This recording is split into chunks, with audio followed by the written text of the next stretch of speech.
நேயர்கள் அனைவருக்கும் வணக்கம். நான் எழுத்தாளர் இரா கலைச்செல்வி. அறிவோம் ஜோதிடம் என்ற இந்த நிகழ்ச்சியில் நாம் சந்திக்க இருப்பது மயிலாடுதுறையைச் சார்ந்த ஜோதிடர் திரிபுர சுந்தரி அவர்களைத்தான். இவர் கடந்த 10 வருட காலமாக ஜோதிடத்தை நன்கு கற்று தெளிந்தவர்.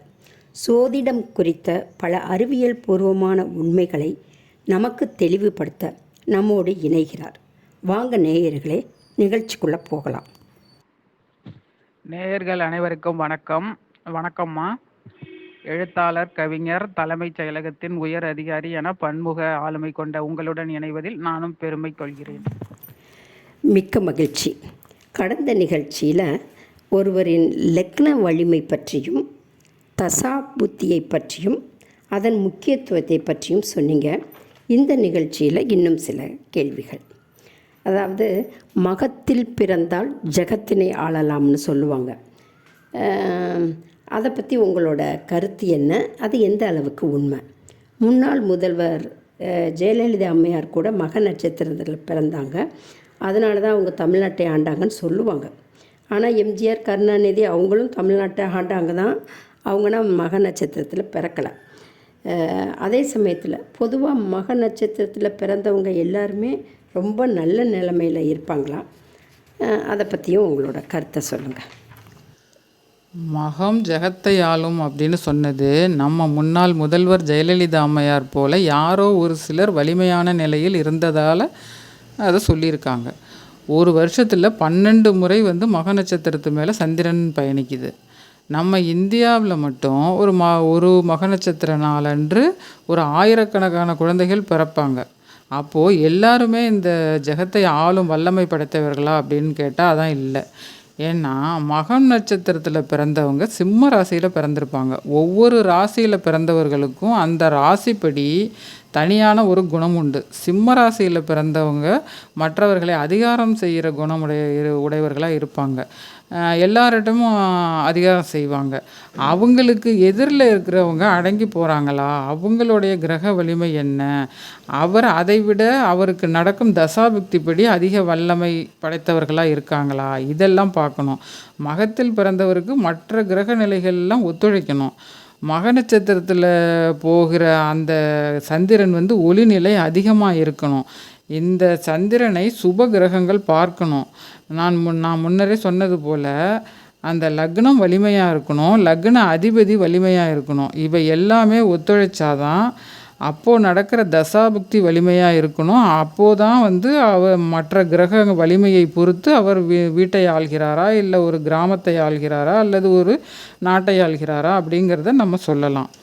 மகம் நட்சத்திரம் அமாவாசை நிலையில் இருக்கும்போது பிறந்த ஒருத்தர், அதாவது ஆவணி மாதம் மக நட்சத்திரத்து மேலே அந்த சந்திரன் போகும். அது ஆவணி மாதம் அமாவாசை.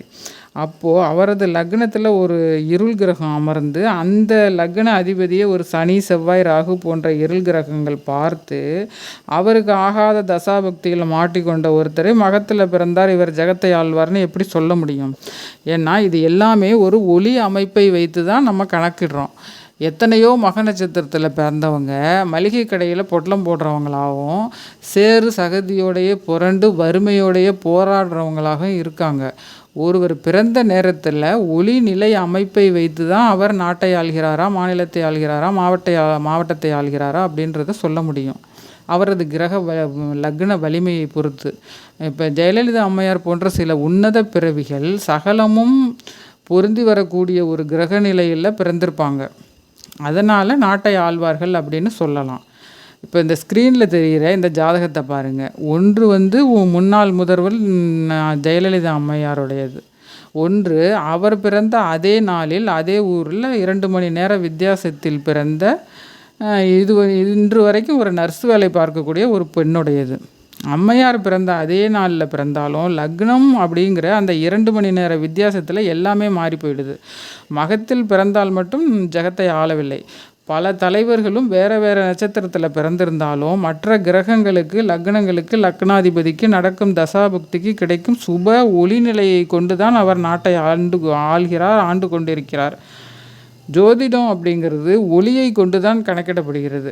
நட்சத்திரத்தை வைத்து இப்படி இருப்பாங்க அப்படின்னு பொதுவாக சொல்லக்கூடாது. இன்னொரு கேள்வி, இந்த ராசி கற்கள் மோதிரம் கையில் போடுறாங்க இல்லையா, அவங்கவுங்க ராசிக்கு தகுந்த மாதிரி முத்து, பவளம், வைரம் அது மாதிரியான அந்த ராசி மோதிரங்கள்லாம் போட்டால் ரொம்ப நல்லது அப்படின்னு ஜோசியர் சொல்லி அவங்கவுங்க ராசிக்கு தகுந்தது மாதிரியான இந்த இதில் போடுங்க அப்படின்னு சொல்லுவாங்க. இது எந்த அளவுக்கு உண்மை? அது மாதிரி ராசி கற்கள் அவங்கவுங்க ராசிக்கு தகுந்தது மாதிரியான கல்லில் மோதிரம் போட்டால் அது நல்ல பலன் கொடுக்குமா உங்களுக்கு? உங்களோட கருத்தை சொல்லுங்கள்.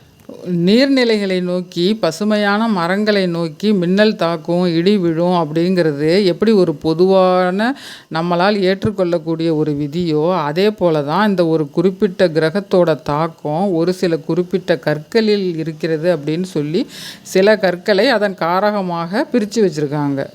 அதாவது கடற்கரையை ஒட்டி வாழும் மீனவர்களுக்கு சந்திரன் மட்டுமே நல்ல நிலையில் இருக்கும். கூவத்தின் ஓரத்தில் வசிக்கும் குடிசை போட்டு வாழ்கிற மக்களுக்கு சனி பாவத்துவமாக இருக்கும்.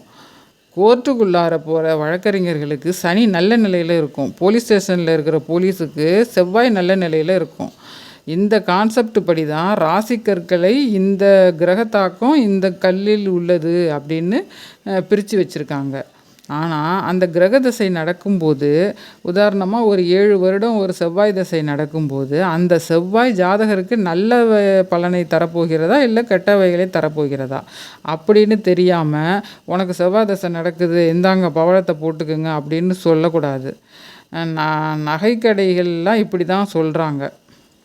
நீங்கள் என்ன ராசி, மேஷமா விருச்சிகமா, பவளம் போடலாம், மகரமா கும்பமா, ப்ளூ சஃபயர் போடலாம் அப்படின்னு சொல்கிறாங்க.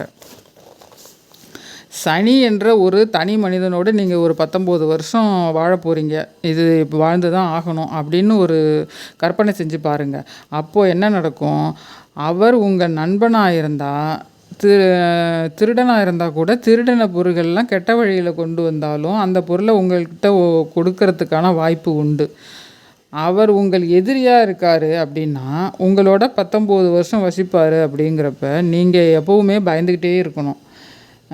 எங்கேயாவது போய் திருடிட்டு செய்யக்கூடாத வேலைகள்லாம் செஞ்சுட்டு மாட்டிக்கொள்கிற நேரத்தில் நண்பன்டா அப்படின்னு சொல்லி உங்களையும் கூட்டி அழைச்சிட்டு போயிடுவார். இந்த நிலையில் ஒரு கிரகம் தசை நடத்தும் போது இந்த சனியோ இப்படி ஒரு செவ்வாயோ இப்படி ஒரு மனிதர்களை நீங்கள் உருவகப்படுத்தி அந்த தசைகளோட ஒரு 19 வருஷம் இல்லை 7 வருஷம் வாழ போகிறீங்க அப்படின்னா அந்த கிரகத்தோட அந்த ராசிக்கல்லையே அணியணுமா அப்படிங்கிறத, அது நமக்கு தேவையா அப்படிங்கிறத கொஞ்சம் யோசித்து பாருங்கள். அது நல்லது செய்யுதா கெட்டது செய்யுதா? அப்போ கெட்டது செய்கிற நிலையில் இருக்கிறப்ப நம்ம ஏன் அந்த கல்லை அணியணும்? அப்போ அந்த கல்லை அணிஞ்சால் நமக்கு அந்த கெட்டவைகள் அதிகமாக கிடைக்கும். ஆனால் இந்த ஜாதகத்தை பார்க்காம நம்மக்கிட்ட நீங்கள் இதை அணியலாம் அப்படின்னு ஒரு நகை கடைக்கு போகிறப்ப சொல்லிவிடுவாங்க. அவங்க இந்த ராசியாக இதை அணியலாமே அப்படின்னா, அது நம்ம ஜாதகத்தில் என்ன நிலையில் இருக்குது அப்படிங்கிறது அவங்களுக்கு தெரியாது. சிலர் ஜோதிடத்தை சரியாக கற்றுக்காம நீங்கள் அணியலாம் அப்படின்னு சொல்லுவாங்க. அது நமக்கு பிரச்சனையை தான் தரும். இந்த ராசிகள் அணிகிறது இது யாருக்கு நல்லதுன்னா நகைக்கடை ஓனருக்கு நல்லது.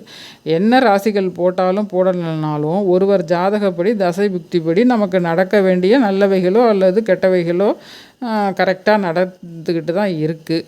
இது ராசிக்கல்லால் எந்த ஒரு மாற்றமும் இல்லை அப்படிங்கிறது தான் என்னுடைய கருத்து. இதுவரை ஜோதிடம் குறித்த பல சந்தேகங்களுக்கு தெளிவாக அறிவியல் பூர்வமாக விளக்கம் சொன்னீங்க.